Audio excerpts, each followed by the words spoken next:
But हाँ, I think Mumbai भी कोई बहुत साफ़ नहीं है, मुंबई की भी हालत बहुत ख़राब है। इंडिया में सेक्स वर्कर जो हैं वो लीगलाइज नहीं है। कभी कोई ऐसा दौर रहा इतिहास में, क्योंकि अब आप उनके बीच में उठते बैठते होंगे, वो आपको किससे कहानी सुनाते होंगे, कि किसी दौर में वो लीगलाइज था या वेल ऑर्गेनाइज था? लीगलाइज तो देखिए, उनको ये सब बातें नहीं पता है, क्योंकि उनको ये पता है कि मेरे को तो पता ही नहीं है यहाँ पे मैं आने वाली हूँ। मैं जिस दिन आई हूँ तब हमारी दीदियों के साथ अब ऐसा है कि अगर उनका, तभी बीच में हमारा एक घर है नोएडा में ही जहाँ पे सब औरतें रहती हैं, तो वहाँ पे एक दीदी काम कर रही थी, उनके चोट लग गई, खून निकलने लग गया, तो मेरे को बहुत डर लग रहा था, मतलब कि दर्द हो रही है। उसने मुझे बोला, डरो मत दीदी, मैं इतना पिटी हूँ अपनी ज़िंदगी में, बचपन में मैं इतना पिटी हूँ कि मुझे ये छोटे मोटे खून से कुछ फ़र्क नहीं पड़ता है। And that was a big cut, क्योंकि नेक्स्ट डे कोई गेस्ट आने वाले थे, तो वो पागलों के जैसे काम कर रही थी। मुझे बोला, तू रुक पहले डॉक्टर के पास। नहीं नहीं नहीं, मैं रात को देख लूँगी जो मुझे करना है। सो उनको लीगलाइज, अगर आप उनसे जाके सब बातें करोगे ना, तो वो हंसते हैं आपके चेहरे पर और वो बोलते, क्या लीगलाइज और इलीगल की तुम मुझसे बात कर रही हो। मेरे को यहाँ पे, मैं रोज़ डर में सोती हूँ। मेरी बच्ची है एक, अभी तो बड़ी हो गई है, हम एक शेयरिंग सर्कल करते हैं अपना, हर रोज़ हमारा दिन का एंड होता है शेयरिंग सर्कल से। तो उसमें एक सवाल था कि आपको सबसे ज़्यादा डर किस चीज़ से लगता है, तो उस बच्ची ने बोला, मुझे रात को सोने से डर लगता है, क्योंकि जब मैं सोऊंगी तो पुलिस वाले या कोई ना कोई अंकल आके मेरी मम्मी को पीटेंगे, और अगर पुलिस वाले अंकल आ गए तो वो पीट पीट के मेरी मम्मी को लेकर चले जाएंगे।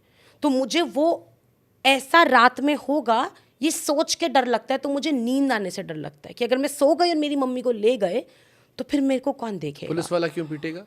प्रोस्टिट्यूशन? क्योंकि आ, पैसे या हनक या फ्रस्ट्रेशन? पैसा, क्योंकि वहाँ पे, मतलब ये एक अनऑर्गेनाइज सेक्टर है, बट इनफॉर्मली ये बहुत ऑर्गेनाइज्ड है। क्योंकि अगर एक लड़की आ रही है छोटी सी, दूर दूर गांव से आ रही है, 2-3 स्टेशन ट्रेन बदल बदल कर आ रहे हैं, दिल्ली के एक कोठे में चढ़ रही है, तो आपको लगता है कि ये ऐसे ही हो सकता है? नहीं, हर स्टेशन पे लोग हैं, हर स्टेशन पर पैसा दिया जाता है। जब दिल्ली में भी आते हैं तो आई एम श्योर पैसा देते हैं। और जो मैंने सुना है, हफ्ता जाता है पुलिस वालों के पास।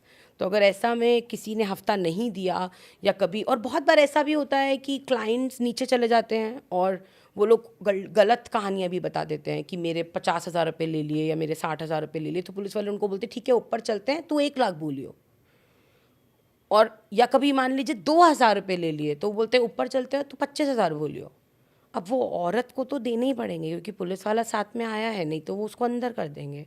और अगर उस औरत को अंदर कर दिया तो उसका मालिक उसको छुटवाने जाएगा, तो मालिक बोलेगा, मैंने तेरे नाम के 50,000 दे दिए, तो अब तू मेरे को वापस लौटाएगी। और वहाँ पे इंटरेस्ट रेट जो है वो 50 से 60% है। तो वो औरत तो ज़िंदगी भर से उसके ऊपर और लोन ही चढ़ता रह जाता है, सिर्फ ज़िंदा रहने के लिए, कुछ अपने शौक़ पूरे करने के लिए नहीं। तो इन सब से बचने के लिए वो औरतें पुलिस वालों को हफ्ता देती रहती हैं, टाइम टू टाइम, हर कोठे से हफ्ता जाता तो जो रहता है। कस्टमर जा रहा है, पुलिस उसको परेशान नहीं करेगी?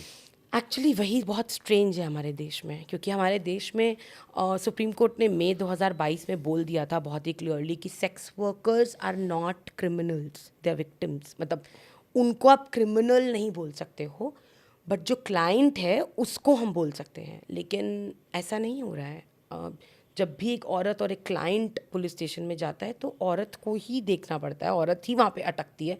क्लाइंट तो, अक्सर क्लाइंट्स तो भाग ही जाते हैं, वो तो कभी पकड़ में आती ही नहीं है, उनको कभी पकड़ने की कोशिश भी नहीं करी गई है। तो औरतें ही हैं हमारी क्रिमिनल। जिस बच्ची को ख़रीदा गया है बचपन में, जिसको पीटा गया है, जिसको ज़बरदस्ती दारू पिलाई गई है, उसको लत लगाई गई है, वही आगे जाके क्रिमिनल भी है हमारी बुक्स ऑफ लॉ में। ये लड़कियां कहीं भागने की कोशिश नहीं करती, बचने की कोशिश नहीं करती? करती हैं, फिर मर भी जाती हैं। मतलब पहले की बहुत सारी कहानियाँ हैं। हमने एक स्कूल बनाया था उसको अपना, क्योंकि हमारे पास कोई जगह नहीं थी और वो एक कोठा बंद था, उस पर कुछ इशू चल रहे थे। तो वहाँ पे मेरे बच्चे पहले आने से डरते थे कि मैम यहाँ स्कूल मत चलाओ। तो हम जब शाम को 7 बजते थे तो बच्चे भाग जाते थे। तो बोलती थी, तुम क्यों ऐसा करते हो? मैम यहाँ पे शाम को आत्माएं घूमती हैं। ऐसा क्यों बोलते हो? तो मैम इस कमरे में इतनी दीदियों को काट के मारा गया है कि वो सब दीदियाँ यहाँ पे घूमती हैं, और जो मालकिन थी इस कोठे की वो भी फिर यहीं मर गई थी, तो सब लोग बोलते हैं कि उसकी आत्मा भी यहीं पर ही है। तो वहाँ पे मर्डर्स होना, लड़कियों को मार देना, काट के ट्रंक में डाल देना, या कभी कभी क्लाइंट्स अगर रूम के अंदर उनके साथ काम कर रहे हैं, उनको अंदर ही मारकर चले जाना, ये बहुत आम है। मतलब उस सड़क पे ये सब चीज़ें बहुत ज़्यादा, हम लोग इसको बहुत इशू नहीं बनाते हैं। वहाँ पे गोली लगना या चक्कू मार देना, इट्स नॉर्मल। तो मेरे को ज़रा एक बार आप बताओ, ये कोठा फंक्शन कैसे करता है? जैसे मान लीजिए कोई व्यक्ति कस्टमर है, उसे पता है ये कोठा है, अब वहाँ से मुझे आप बताओ कैसे कैसे फॉलोअप होता है यहाँ पे?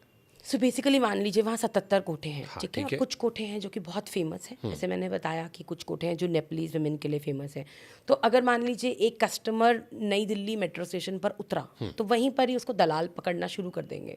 आप भी अगर जाओगे और अगर आप जीबी रोड की तरफ जा रहे होगे, जबकि जीबी रोड एशिया का लार्जेस्ट हार्डवेयर मार्केट है, आपको चावड़ी जाना है, आपको तब भी जीबी रोड से जाना पड़ेगा। आपको लाहौरी गेट जाना है, तब तो आपको जीबी रोड से ही पार करना पड़ेगा। बट ये दलाल आपको समझेंगे कि आप तो सिर्फ कोठों के लिए आए हो, ऑटोमेटिकली ट्रैक कर लेंगे वो अगर आप सड़क वहीं पे से घूम रहे हो आपको, तो। अगर आप सड़क पर हो तो, और वो आपके पीछे पीछे पीछे पीछे यंग लड़की दूंगा, 12 साल की, 12 साल की, 13 साल की, इतना रेट, ये वो नेपली सुंदर, ये वो करते करते वो आपको पकड़ते चले जाएंगे।